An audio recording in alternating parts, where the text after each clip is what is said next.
कि मंदार की माला से जिन पार्वती जी का केश पास अलंकृत है और मुंडों की माला से जिन शिव जी की जटा अलंकृत है, जो पार्वती जी दिव्य वस्त्र को धारण की है और जो शिव जी दिगंबर नंगे हैं, ऐसे श्री पार्वती जी तथा शिव जी को मैं प्रणाम करता हूँ।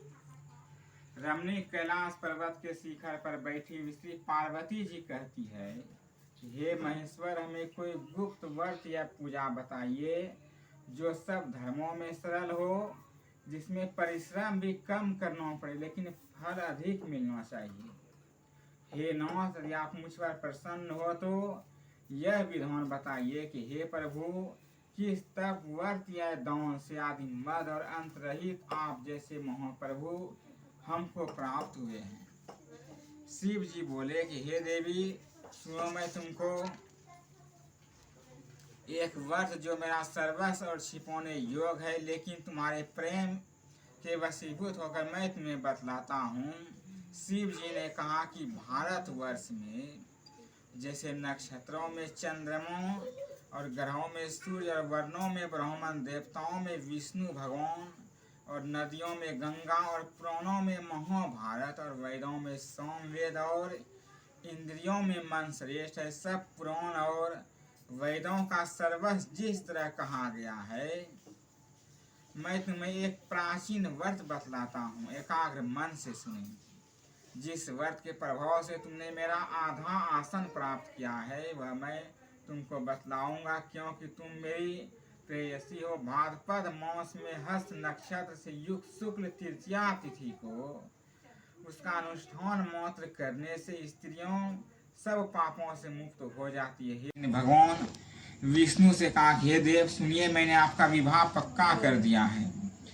इधर हिमवान ने पार्वती के पास जाकर कहा कि हे पुत्री, मैंने तुम्हें भगवान विष्णु को दे डाली है। तब पिता की बात सुनकर तुम बिना उत्तर दिए ही अपनी सखियों के घर चली गई और वहीं जमीन पर पड़कर तुम बड़ी दुखी हुई विलाप करने लगी। तुमको इस प्रकार विलाप करते हुए देखकर सखी बोली, तुम क्यों इतनी दुखी हो, इसका कारण बताओ। तुम्हारी जो कुछ इच्छा होगी मैं यथाशक्ति उसको पूरा करने की चेष्टा करूंगी, इसमें कुछ भी संशय नहीं है। पार्वती बोली, मेरी जो कुछ अभिलाषा है उसे तुम प्रेम पूर्वक सुनो। मैं एकमात्र शिव जी को मैं अपना पति बनाना चाहती हूँ, इसमें कुछ भी संशय नहीं है। मेरे इस बात को पिताजी ने ठुकरा दिया, इससे मैं अपने शरीर को त्याग दूंगी। पार्वती की इस बात को सुनकर सखियों ने कहा कि शरीर का त्याग न कर चलो किसी ऐसे वन को चले जहाँ पिता को पता भी न लगे। ऐसी सलाह कर तुम वैसे वन जा पहुंची। इधर तुम्हारे पिता घर घर तुम्हें खोजने लगा, दूतों द्वारा भी तुम्हारा खबर देने लगा कि कौन देवता मेरी पुत्री को हर ले गया है। उन्होंने मन ही मन कहा कि मैं नारद जी के आगे यह प्रतिज्ञा कर चुका हूँ कि अपनी पुत्री भगवान विष्णु को दूंगा। ऐसा सोचते हुए हिमवान मूर्छित हो गई और गिरिराज को मूर्छित देखकर सब लोग हाहाकार करते दौड़ पड़े। जब होश हुआ तो सब लोग ने पूछने लगा, गिरिराज आप अपनी मूर्छा का आप कारण बताइए। हिमवान ने कहा कि आप लोग मेरे दुख का कारण सुने, न मालूम कौन मेरी कन्याओं को हर ले गया है। ऐसा नहीं हुआ उसे किसी काले सांप ने काट लिया होगा या सींग खा गए होंगे। हाय मेरी बेटी कहाँ गई, किसी दुष्ट ने मेरी पुत्री को मार डाला। ऐसा कहते हुए वायु के झोंके से कांपते हुए विष के समान कांपने लगा। इसके बाद हिमवान वन ही वन खोजने लगे। वह वन भी सिंह भालू हिंसक जंतुओं से बड़ा भयानक हो रहा था। तुम भी अपनी सखियों के साथ उस भयानक वन में चलती किसी ऐसे जगह जा पहुंची जहाँ एक नदी बह रही थी। उसके रमणीक तट पर एक बड़ी सी कंदरा थी। मैं उसी कंदरा में आश्रम बना लिया और मेरी एक बालुकामयी प्रतिमा बनाकर अपनी सखियों के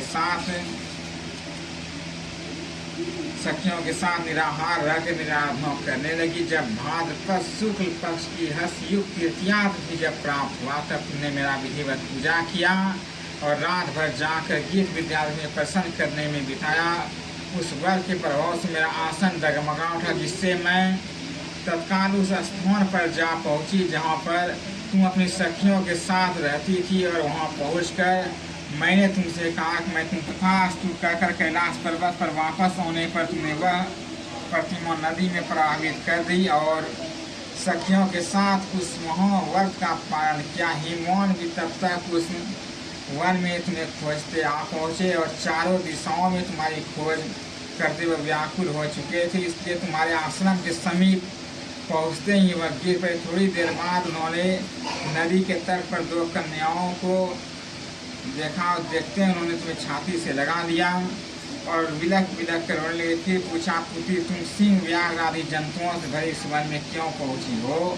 पार्वती जी ने उत्तर दिया कि हे पिताजी, मैंने पहले ही अपने आप को शिव जी के हाथों सौंप दिया था। आपने मेरी इस बात को टाल दी, इसी से मैं यहाँ चले आई हूँ। हिमवान ने संतावना दिया कि हे पुत्री, मैं तुम्हारी इच्छा के विरुद्ध कुछ न करूँगा। वे तुम्हें अपने साथ लेकर घर ले आए, मेरे साथ तुम्हारा विवाह कर दिया। इसी से तुमने मेरा आधा आसन पाया। तब से आज तक मैं किसी के सामने मुझे सब प्रकट करने का अवसर प्राप्त नहीं हुआ कि हे देवी, मैं यह बतलाता हूँ कि इस व्रत का हरितालिका नाम क्यों पड़ा, क्योंकि तुमको सखियों हर कर ले गई थी, इसलिए इस व्रत का नाम हरितालिका नाम पड़ा।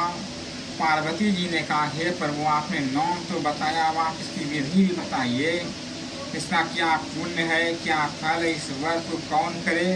श्री शिव जी पार्वती जी से कहते हैं, हे देवी, मैंने समस्त स्त्री जाति की भलाई के लिए यह उत्तम व्रत बतलाया हूँ। जो स्त्री अपने वश करें केले के खम्भे आदि शोभित एक सुंदर मंडप बनवावे, उसमें रंग बिरंग के रेशमी कपड़े चौनवा लगाकर चंदन आदि सुगंधित दर्बों से वह मंडप लिपाए, फिर संग मेरी मृदंग आदि बजाते हुए उस बहुत से लोग एकत्रित होकर तरह तरह के मंगलाचार पूर्वक करते उस मंडप में पार्वती तथा शिव जी की प्रतिमा स्थापित करें। उस रोज दिन भर उपवास कर बहुत से सुगंधित फूल और मनोहर धूप नाना प्रकार नैवेद्य आदि एकत्र कर मेरी पूजा करें और रात भर जागरण करें और उस पर जो वस्तु गिनाई गई है उनके अतिरिक्त नारियल, सुपारी, जमीर, नींबू, लौंग, अनार, नारंगी आदि जो फल प्राप्त उन्हें इकट्ठा कर लें। उस ऋतु में जो फल तथा फूल मिल सके विशेष रूप से रखें।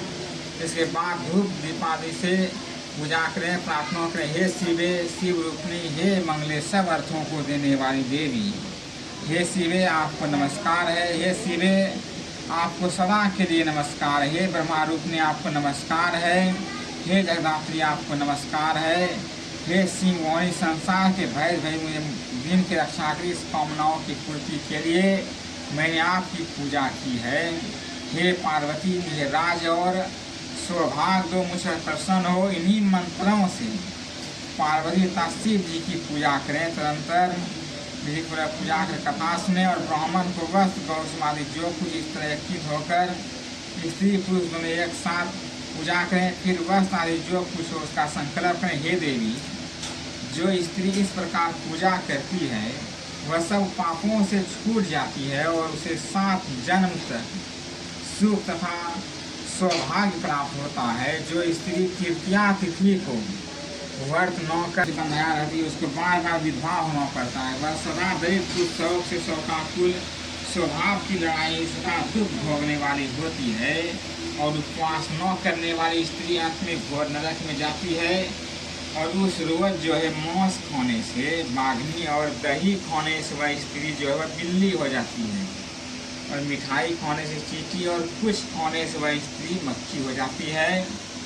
और तीज को अन्न खाने से, सुखरी फल खाने से बंदरिया और पानी पीने से वह जोंक हो जाती है और दूध पीने से सौंपनी और उस रोज सोने से वह अजगरी और पति को धोखा देने से वह स्त्री जो है वह मुर्गी हो जाती है।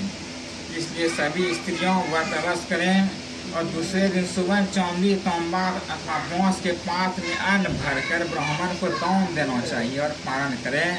जो स्त्री इस प्रकार व्रत करती है वह मेरे समान पति पाती है और जब वह स्त्री मरने लगती है तो तुम्हारे समान उसका रूप हो जाता है। इसे सब प्रकार के सांसारिक भोग और सायुग मुक्ति मिल जाती है। इस हरितालिका की व्रत कथा मात्र सुन लेने से प्राणी को 1000 अश्वमेध और सैकड़ों वाजपेयी यज्ञ करने का फल प्राप्त होता है। हे देवी, मैंने यह सब व्रतों में उत्तम व्रत बतलाया है।